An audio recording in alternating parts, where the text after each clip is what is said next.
All right, news analyst Sam Amadi joins us now to take a look at the situation in Kano.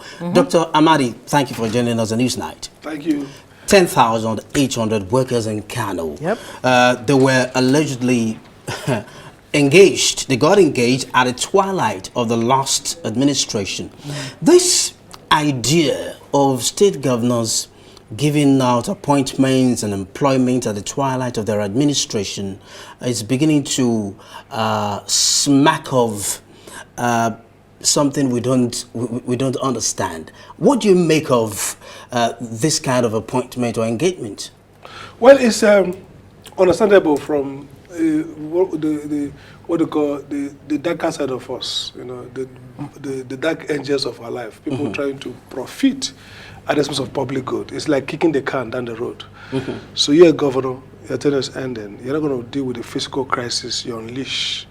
So, but you're going to go with the good. So people feel you gave me a job, okay? So you recruit 1,000, 10,000 people. You didn't recruit them through the period of your 10 years or 8 years as governor. At least you absorb them gradually and absorb them according to the increase in absorptive capacity of your civil service or economy. The last day you sign check is equivalent of some of the presidents when they're leaving, maybe some very high impact legislations that have adverse outcome, but has stakeholders, special interests that benefit. Yeah. They sign off, okay, win the loyalty. So this is like selfishness writ large. If I give you a job, now, on the part of the outgoing. On the outgoing or the outgoing. Yeah, because look, against all of this, they say that governance or government is a continuum. Government is not irresponsibility. So Right. I'm not making an excuse for sacking them. First, let's get the point. It is actually irresponsible to be, when you're leaving office, to insource 10,000 human beings who are to be paid. The same way we say that government who are leaving should not deplete the coffers, should not borrow, should not make very consequential policies. Right. Allow the incoming to deal with that because they would be in a position to assess the risks. So you take the glory. I gave 10,000 people a job and they feel loyal to you, but you don't face the crisis of funding for them. Now, step back. Every person you give a letter is a contract. So the state says we're hiring you, document you go through a process. It's not something you can just trash. These guys have a job, okay? So now the second question is due process. How do you exit 10,000 people who Right. you think they don't have the carrying capacity to take care of? So I've seen two levels of irresponsibility. The most damning is the one of a governor who's like Ganduje. You are leaving, you buy off political loyalty by getting the state stuck with 10,000 civil servants is not a child's play. Not by any stretch of the imagination. If you look at, Right. it's a significant proportion of some states' civil service. Two, so you do that, you get away. Now, the governor who comes in is faced with a crisis. Many of these states are not even able to, have not paid minimum wage, even though they can afford to pay if they cut down on expense of government. But I'm not looking at it from the point of view of expense, it's the point of view of a recruitment should be due process and good faith. You look at your civil service, locate jobs. These are skill sets we are missing. We hire our people to fill it, not to dump loyalists. So how do you take away this tendency to politicize Civil service. yeah, civil service or government, you know, appointments and all of that? Is there even a law that guides all of this? Not really. Like there's two basic clauses. I mean, the law, the constitution is the first says chief executive. So the state governor, the president, has a right to manage the economy, except National Assembly or state assemblies make laws to regulate that executive power. The Section 5 power authorizes the president, the governor, to take executive actions to drive the economy. So they can say recruiting for the offices, for the ministries is part of executive function. But then the state can make laws to say, look, before you do this, these are manning levels, reports, research that shows benchmark, needs assessment and all that. State legislatures can do, but no state legislature has, some of them are basically rubber stamp. The second thing, the second thing is that, okay, you can now say first, enlightenment. The moment citizens begin to understand that government is also calls for a high level of responsibility. And you're using public finance to drive development. We don't expect you to overbloat the public service when you're not even paying living wage. Right. for those Well, who are the there. new governor, just for want of time, says, look, the process of these engagements will be thoroughly investigated. Should the investigation have come before, letting this 10,000 Absolutely, people that's go? reckless. Or, The second level of responsibility is you should first do an investigation and say, look, these people were hired irregularly. That's why I said there's a legal contract between each of these civil servants and the state. Now, if they are hired in breach of extant employment laws, procedures, guideline, advertisement, exams and all that, then you can say, look, they were irregularly dumped on the civil service. They can take corrective actions. But the key thing key problem you have created now is expectations of citizens, 10,000. We saw that with even in Imo State, many of the states where people say, oh, they are irregularly hired and they are let off. No, you're talking about people who have families to take care of. Maybe they have, they did not expect a job. And then the labor union who defends workers will still be worried about how can you let off 10,000 people in a time of grave poverty. So I think the governor should probably sit back and say, okay, how many of these people can we really genuinely, return? Maybe take them to a different level where their skill sets are needed. Step down where they are proper. Many of these people may have placed beyond their capability or qualifications. Okay, then. So those are the kind of due process reviews that you could have. Dr. Amadi, it's a good thing that you're also a lawyer. Now, the NLC will be meeting with the state governor on Monday. But just before that meeting, what are the legal implications if they don't ever get reabsorbed after being sacked? What does the labor law say in this regard? Well, the labor law provides for due process. For example, if anybody is hired you have to give a notice to terminate them or terminate them after due process. So if you hire them and they are now documented with the establishment as civil servants, you can't just wake up and say they are sacked.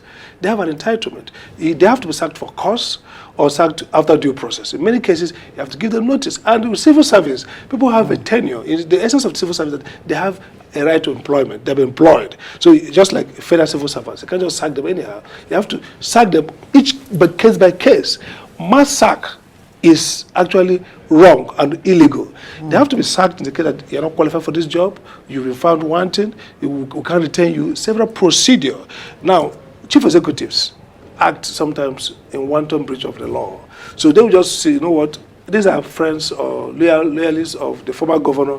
We throw them away. Right now, they have thrown them away. This repair is repair work. Okay, we'll go back to due process. If they were serious and focused and not doing political vendetta, they would have gone through a process. The PAMSEC for establishment would have the list of these people, they wouldn't need them, where are the gaps, what needs assessment fed into their recruitment. Now, you discover that maybe many of them could be justified. Maybe many of them, the state feels they need to reduce unemployment. There must be a rationale. And so when you establish that rationale, then you take actions appropriate.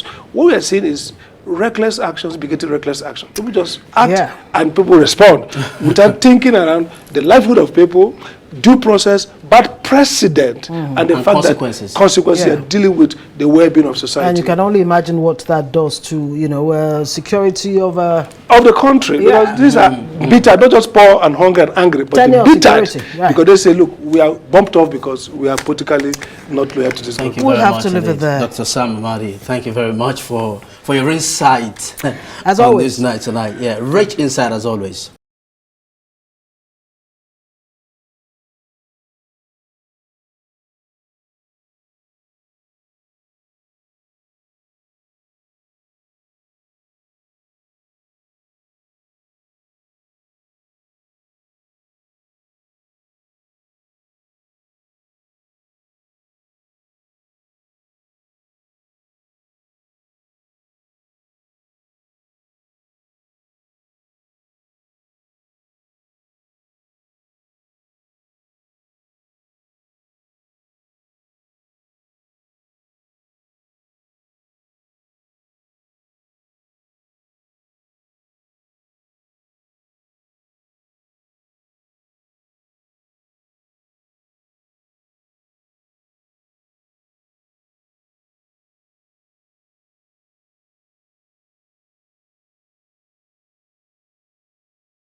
Worried by the poor state of the nation's educational institutions, the Southwest leadership of the National Association of Nigerian Students, NANS, is calling on the federal government to declare an emergency in the education sector.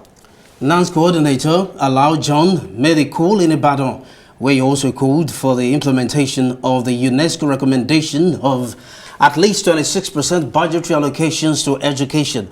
He calls on the government to make learning more attractive for students with special needs, with a challenge to the federal government to ensure that Nigerian students can compete with their counterparts across the world. We hereby commend the President of the Federal Republic of Nigeria, President Bola Ahmed Tinubu, GCFR, for swiftly identifying with Nigerian students within his first days in office. By signing into law the student loan scheme, we believe that this scheme will help alleviate the suffering of the average Nigerian student. Meanwhile, the scheme will be less effective if education is not properly funded. We implore the President to implement the UNESCO recommendation of at least 26% of the budget set aside for education, which we all agree is the bedrock for prosperity. We also need to advise Mr. President of Federal Republic of Nigeria to please appoint credible hands to be in charge of the process.